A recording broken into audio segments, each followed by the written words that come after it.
You remember Pac-Man? Yeah, the little yellow ball who has been the main mascot for Namco, now merged with Bandai, for 41 years now. The fella will always have a place in my heart since the days I played Pac-Man World 2 on my GameCube. I didn't like the new reboot they gave him and all, though, as they made him an annoying high school kid trying too hard to be cool. But that isn't the point. Before I start, it's obvious that I'm a Pac-Man fan. I originally played the original arcade game on World 2's arcade bonus area, which allowed you to play all of the classic games from the 80s. One day, I was chatting with my friend on Skype, who allegedly told me that he found a supposed version of Pac-Man, a ROM that was found locked away in a safe in the back of an old arcade in some abandoned amusement park and extracted from a damaged PCB board. Honestly, I didn't believe him, but he gave me a link that I kept noted for a few days later since I was busy with school at the time. Eventually, when I got home one late Friday, I hopped on my computer as I was originally going to play more L4D2 or Quake Live. However, I was reminded of the link my friend gave me thanks to their trusty notepad file I saved to my desktop. I opened the link up and was taken the browser page. The page itself had the story and stated that players who were able to finish this original arcade game board suffered severe psychological and occasionally physiological trauma, up to and including death of the subject, and that the ROM's effect is significantly reduced. I put my hand over my face and corpsed, thinking this was all going to be another Lavender Town Syndrome hoax. But I digressed and clicked the link, leading to where I could play the game on my browser so I didn't have to risk downloading it and getting any creepy viruses, I guess. The game loaded with a corrupted ROM startup accompanied by loud static before displaying the words "Insert coin."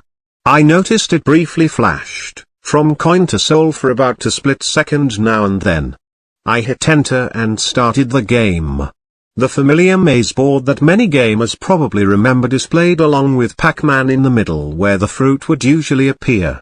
The little jingle that was stuck in my head as a child played, but it was really off.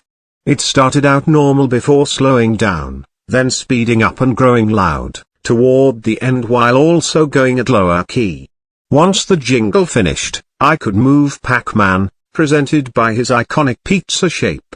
One thing I noticed was that I couldn't see any pellets unless Pac-Man came into view in certain channels. I also occasionally saw a blue ghost roaming the maze.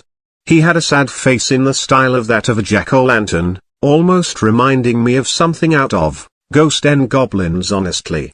Munching Pac-Dots played his usual wacka-wacka sound effect, but it was much deeper than usual. The ghost siren in the background was also slowed down. There were a few power pellets as any Pac-Man game would have, of course.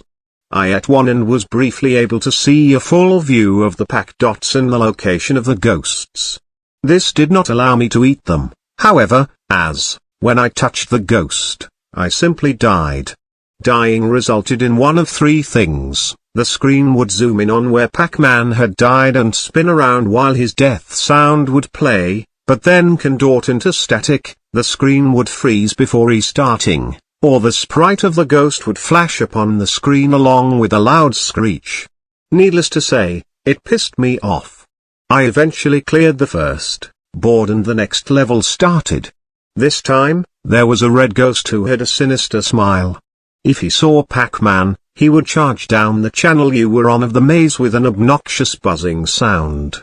I should also add the fact that the level counter would occasionally flash to names which I presume were the new ghosts that were added each time. The first level was named Blindy, which I can only assume is because he moves around randomly like Clyde.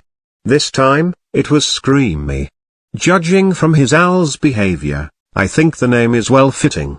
If you got out of his line of sight or while he was charging would make things a bit easier. Only last thing to mention is occasionally his sprite flickered between his rather sinister bony grin to the original 8-bit sprite of Blinky, the red ghost in Namco's, or if you are American, Midway, original arcade cabinets. The next level introduced a much more annoying ghost named Slendy, And as his name implies, he acted somewhat like Slenderman in a way. He would teleport around the maze at random and even pop up right in front of your face. All music and sound stopped if he was in your view. If you stayed in his line of sight, he would start getting an angry look on his face, and then eventually turn yellow. At this point, if he does turn yellow, he will more than likely teleport on top of you. The next level introduced Old One, who happened to be pink. This was probably the worst of all, as he would follow Pac-Man and phase through the walls of the board. His appearance was probably the most interesting compared to their other ghosts. He had strange tentacles like an octopus or a squid, and he had some strange spot on the top of his head, almost like some sort of gemstone. Also, unlike the other three, he was the only one lacking a mouth completely. The fifth level was when things started getting weirder, though. The walls of the maze started disappearing. No, I'm not even kidding. They were vanishing and I could go through the board freely. It became more annoying this way, considering I couldn't stay straight and the ghosts got an advantage. After clearing the board, I noticed the next level was exactly the same. I can only presume the rest of the game was like this now, so I ended my game here. Dying results in a screen asking play again, along with a countdown. Accepting just resets the game, while letting the timer run out simply printed out game over in white text. If the latter of the three results I mentioned earlier regarding Pac-Man's death occurred, you'd get a jump scare of Screamy with a screech when the timer reached a certain point. Afterward, there would be a red screen with insert coin occasionally flickering to please help. Eventually, I closed the game out and went to bed. Honestly, I never knew a classic could be given a dark twist. At least not like this. I really hope this was not a real game, for if it was, then I really feel guilty for those who had to play this. Updated. I had recently came back to this game after I saw this community's leader, Mutaha, has played this game. It had apparently been updated just recently. The following text was as followed. Report the 16th of October 2015. Additional repairs were completed on original arcade PCB sections N1 through R6. Technician casualties, M. Harper, fell into catatonic state during testing. Declared brain dead, new ROM compiled. Noticeable changes, unknown end report. Most of the updates did list these supposed technicians who did edits to the PCB board or either died some way of some cause. This, however, caught me as it didn't list as many details as the others, so out of curiosity I decided to play the ROM. Playing through levels 1 to 5 weren't too much different. The sounds seemed to be altered slightly though, mainly Pac-Man's death, where it would sometimes play halfway before turning to white noise. Here it only played half of the sound bite over and over like a broken record. The screech on the jump scare was also changed to high-pitched white noise. When I got to level 6 though is when things got interesting. Upon entering this level the walls of the maze were back. I began munching my way along the channels of Pac dots. It was quiet though, the ghost siren wasn't playing in the background. I was rather suspicious and continued onward. There weren't even ghosts in the little ghost box. After munching a certain number of dots led to something unexpected. I heard this loud, higher-pitched waka waka. Eating a power pellet I found out what exactly this thing was. It was another Pac-Man, but it was dark gray. I wasn't exactly freaked out though until after eating another set amount of dots, all the text boxes with score, lives and whatnot changed to run. What? Sounded like the eyeball sound. What you hear after you eat a ghost in the arcade version, as it runs back to the box in the middle, at a deeper pitch started playing.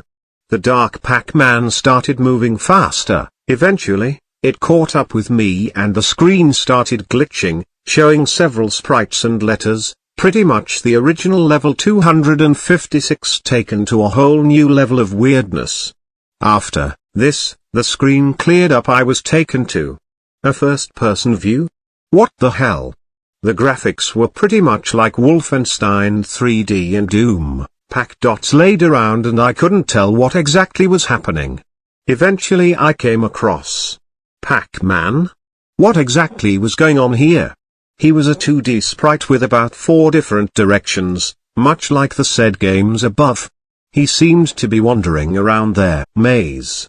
I was confused and pondered to myself a bit. Then it hit me. I was a ghost. I decided my natural instinct was to catch the yellow orb per usual. It seemed he was running away from me, but even if that was the case, it was freaky seeing the damn thing coming forward with wide open jaws. Even if it's his simple pizza appearance.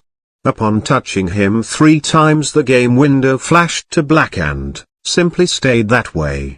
Upon closing I can't help but wonder. What could this mean? Could this mean the ghosts were past Pac-Man? Or even worse, past players? You can find a few versions of this game on the internet if you wish to play it. Probably the most popular place resides on Game Jolt. However, I warn you, you may not want to play it. I still love Pac-Man to this day, and the original arcade game especially.